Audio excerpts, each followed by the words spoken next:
Hello everyone, this is Teacher Jeb and welcome to my channel. Kung isa kang Filipino aspiring teacher na gustong magtrabaho abroad, especially sa Thailand, then this video is for you. Sa video na ito, pag-uusapan naman natin yung experience natin na napakagandang tradition dito sa Thailand. During the 3rd week of March dito sa Thailand, wala na ngang pasok, wala nang students, but it doesn't mean na wala na kaming time in. But today is already our last day for time in for the school year and gulat naman tayo kasi meron pala silang ganitong pakulo. Kasi nga, ang pagtatapos ng school year dito sa Thailand ay sakto rin sa pinaka-importanting celebration nila, ang Songkran Festival. Most people know Songkran as the water festival, yung basaan, water guns, and street parties. Pero sa totoo lang, bago magsimula ang saya at mga water fights na yan, may mas malalim muna itong pinanggagalingan. Sa mga schools dito, may isang tradition na simple pero sobrang meaningful.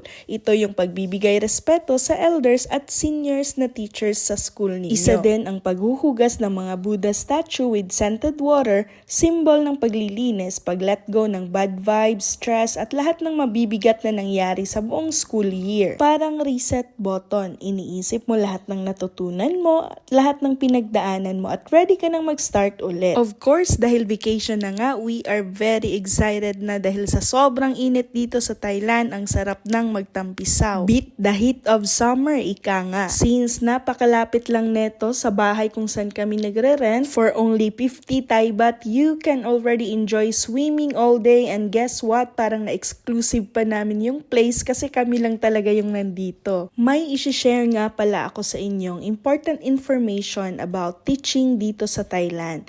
Honestly, yung ibang schools dito or most of the schools dito sa Thailand, they don't receive salary during April. Tulad lang din ng mga private school sa Pilipinas na no work, no pay. Unlike sa public school sa Pilipinas that we can still get salary on the month of April kahit bakasyon, dito naman sa Thailand as a foreign teacher, most of the schools, they don't pay on the month of April kasi nga raw vacation siya.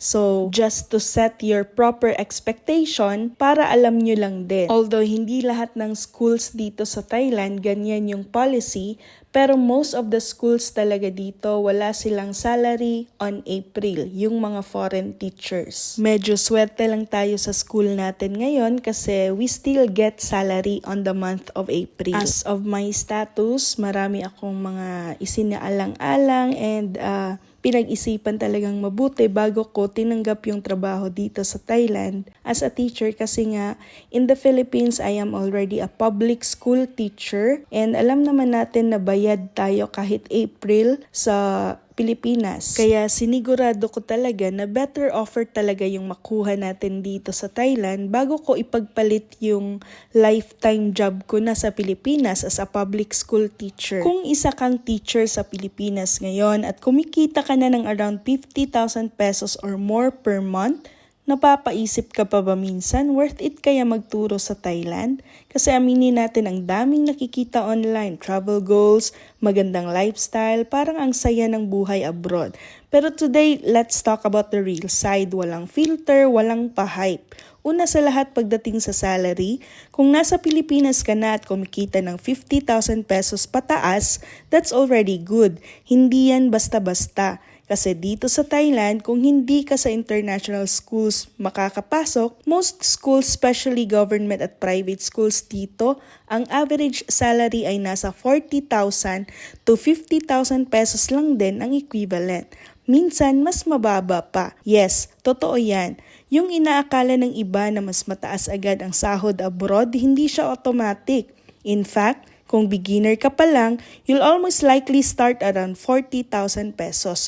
So kung i-compare mo, parang same lang, minsan downgrade pa. Kaya kung ang main reason mo lang is pera, mag-isip ka talaga muna kasi baka ma-disappoint ka.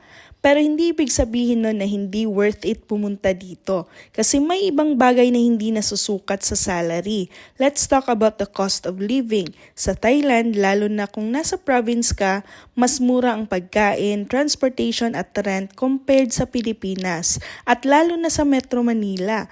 pwede kang makahanap ng apartment na affordable. In my case, 3,000 Thai baht lang yung monthly ng bahay ko. About 1,000 to 1,500 lang yung maximum ng electricity bill ko monthly. And naka-aircon ka na niyan, shower heater at iba pang appliances like refrigerator, kettle, rice cooker at saka yung induction cooker. Syempre, may flat iron din, electric fan, yung cellphone at laptop mo. Mura lang din ang mga bilihin dito. May mga pagkain na mura at masarap na at hindi ganun kabigat ang daily expenses. So kahit same lang ang sahod sa Pilipinas at dito, minsan mas makakagaan ka pa rin. Pero syempre depende pa rin yan sa lifestyle mo.